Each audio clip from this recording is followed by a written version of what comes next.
Okay, so I'm going to show you guys how to create a value scale using watercolors today, okay?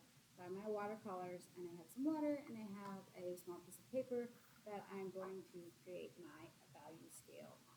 So I'm going to use the camera so that way you can see what it is that I am doing. Okay, so on my paper, what I'm going to do is I'm going to draw a rectangle so it has, my scale on it. So I'm going to go like this. It doesn't have to be perfect. Okay, I'm going to divide this into 5 areas. So I'm going to make a 5-step scale. So there's 1, 2, 3, 4, 5. 1, 2, 3, 4, 5. They're not exactly even. They're not exactly perfect. That is okay.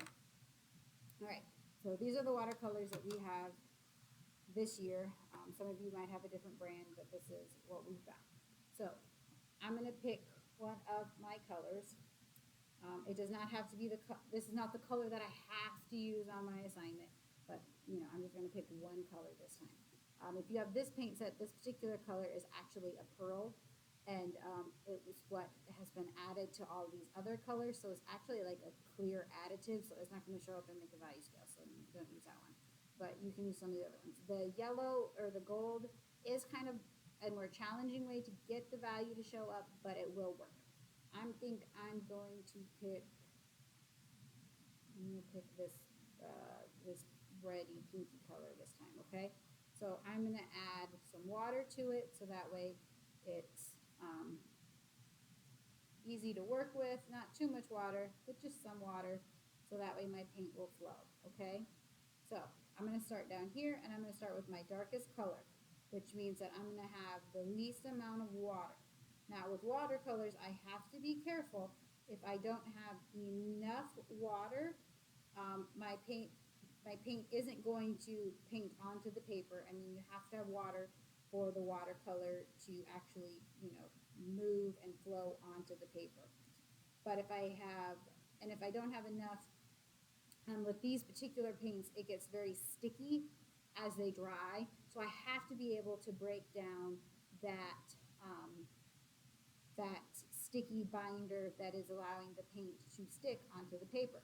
So there I have my darkest. Now I'm going to add some more water, just a little bit more, not a lot more.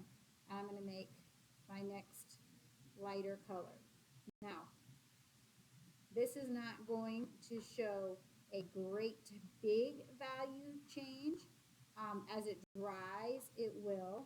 So make sure that you're not adding, so much water that it becomes really, really light, but you're going to want to add some water so it becomes lighter, all right? And I know right now they look about the same, but they will, as it dries, they are going to change, okay? So I've got like 100% the darkest, now I've got like an 80%. I'm going to add some more water, and I'm going to make like a 60%, okay? I'm stepping down by about 20% each time, all right?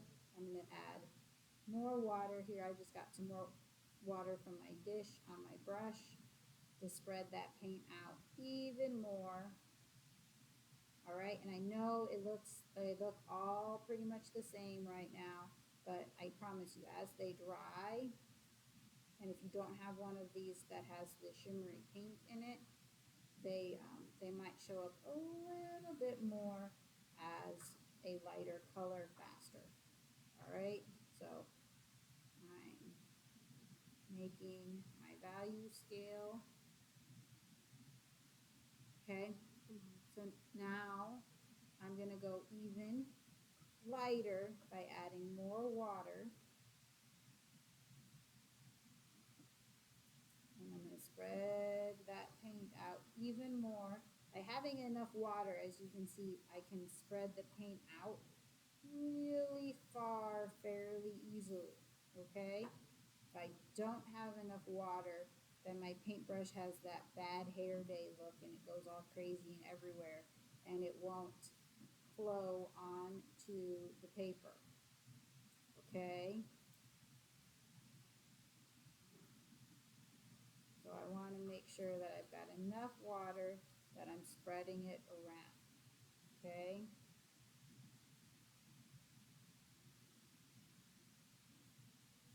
And I know on film this does not look like it's changing all that much, but I can see in person how it is changing a little bit as it's drying. Unfortunately, it does not record very well, okay?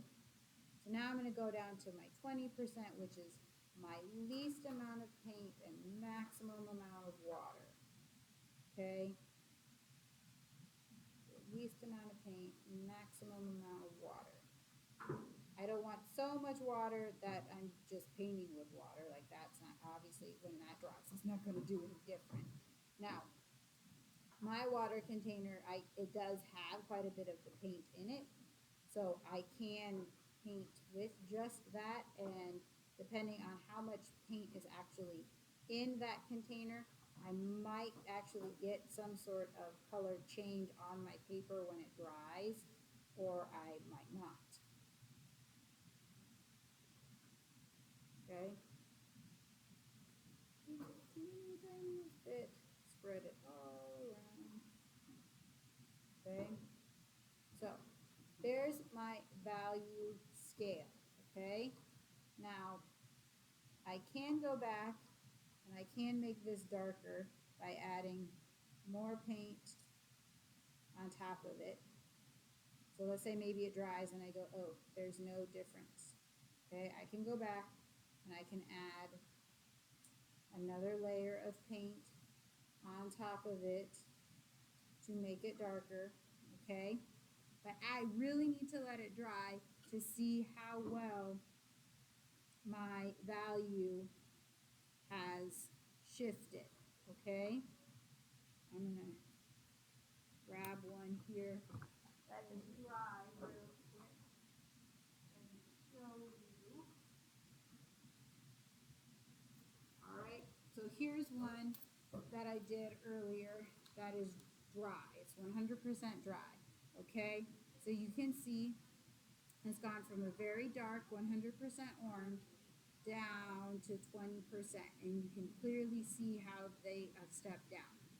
When it was wet, it looked very similar to this, okay? So don't be surprised if you need to let it dry and then go, oh, I need to go back and fix it. Like this one, I went back and I needed to add more paint on top of it because these two were very similar, all right? And so it's not recording as being very different because there's a lot of shimmer in this paint, but I can see personally that it does have quite a bit of difference. So that is how you make a value scale using water.